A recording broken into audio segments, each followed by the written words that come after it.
তপন গৌরব করছেন। এক্ষেত্রে রামু অবশেষে ব্যাটেলে জয়ী, তো উচ্ছ্বাস জানিয়ে দিচ্ছে এখানে, কাজের কাজটা করে দেখিয়েছে।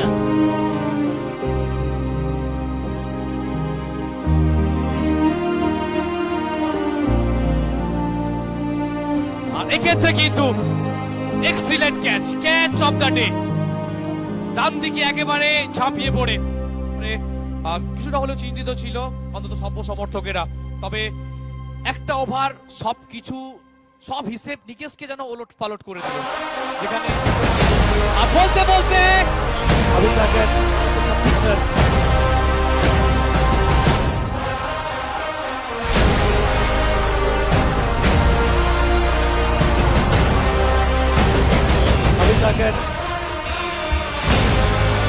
তো এই মুহূর্তে একটা কথা বলতে হবে, বদল